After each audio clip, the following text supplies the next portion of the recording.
citoyens congolais. Une semaine de travail toute pleine et sans repos pour les élus légitimes du peuple congolais, conscients de leur mission de contrôler l'exécutif. Tout a commencé le lundi 8 novembre par l'interpellation du ministre des Postes, Télécommunications et Nouvelles Technologies de l'Information et de la Communication pour donner toute la lumière de la nouvelle taxe sur les téléphones ainsi que d'autres difficultés qu'éprouvent d'autres utilisateurs de la téléphonie mobile en matière de prix. Et c'était devant les députés nationaux membres de la commission environnement. Et 24 heures après, c'était au tour du ministre des Ressources hydrauliques et électricité de faire le même exercice en appliquant les réalités de la desserte d'eau et de l'électricité sur l'étendue du pays. Le secteur de l'eau et de l'électricité est un secteur qui pose actuellement beaucoup de problèmes. Des quartiers entiers font jusqu'à 2 mois sans eau et les coupures d'électricité sont quotidiennes. Donc aujourd'hui, il était important que les élus du peuple, sous l'instigation du bureau de l'Assemblée nationale, puissent entendre le ministre d'État en charge des ressources hydroélectriques et de l'électricité et pouvoir apporter des solutions idoines pour des recommandations pour que cette question soit définitivement réglée. Nous sommes tellement préoccupés par la situation difficile, particulièrement à Kinshasa, dans laquelle l'absence d'électricité et d'eau plonge la population dans la désolation. Le ministre des Finances a été à l'Assemblée nationale le mercredi dernier pour rendre compte à la représentation nationale de la manière dont les recettes de l'État ont été dépensées en 2019. Un exercice exigé par la Constitution avant l'examen du projet de budget 2021.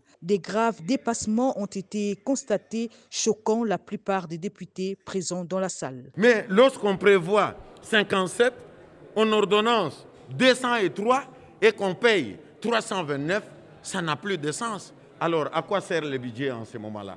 Parce que nous sommes dans une gestion tout à fait approximative. Et nous devons changer. C'est là aussi, ce genre de dépassement constitue également ce que nous appelons détournement. On a détourné l'argent des autres rubriques budgétaires au profit d'une seule institution. Il en est de même du ministère des Finances. De même pour la primature. Et dans l'entretemps, la pêche et l'élevage n'est pas financé, l'agriculture n'est pas financée, le développement rural, comme conséquence, le peuple, d'abord dont on parle, ne trouve pas son compte dans la réalisation budgétaire. Voilà pourquoi nous dénonçons ce comportement-là, pour que dans les jours à venir, qu'on puisse gérer de manière méticuleuse le budget de l'État. Comparaison entre la présidence de la République, la primature, le ministère des Finances et l'Assemblée nationale.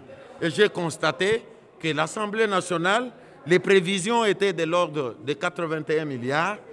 On a engagé 81, on a liquidé 81 et on a payé également 81. Alors que l'Assemblée nationale constitue ce qu'on appelle l'autorité budgétaire. Enfin, la semaine se termine par la présentation du projet du budget lui-même par le Premier ministre, chef du gouvernement, Sylvestre Ilunga Ilukomba, estimé à près de 6,9 milliards de dollars américains. Le projet du budget est élaboré en collaboration avec le Fonds monétaire international et la Banque mondiale. Je me suis rendu compte que lorsque l'on présente le budget, toujours un équilibre dépenses-recettes, et que par ailleurs on note que certains secteurs ont dépassé les prévisions prévues, et là je suis perdu.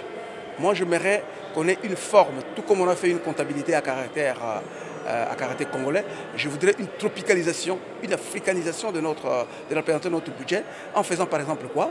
En prévoyant par exemple que cette année, nous allons construire des cliniques au niveau de la République démocratique du Congo. Et on prend l'option de construire 145 cliniques, dont une clinique par territoire. Ce qui fera, parce qu'il y a des territoires, je vous assure, qui depuis 10 ans, 20 ans, 30 ans, n'ont jamais bénéficié d'un quelconque projet, parce que ces territoires ne sont pas représentés par des gens qui sont poussifs, qui doivent pousser le gouvernement à obtenir. Or, ça ne doit être que justice pour tous les territoires d'avoir les projets autant que les autres. C'est ainsi que pour moi, pour rétablir cet équilibre, il est important que le gouvernement puisse tropicaliser la présentation des choses, de son budget, en prévoyant 145 cliniques, ce qui correspond, il me semble, au nombre des territoires de la République démocratique du Congo, avec un même plan d'urbanisme. Comme on le voit, la semaine n'a pas été du tout repos pour les élus nationaux qui rétablissent chaque minute avant les prochaines vacances parlementaires.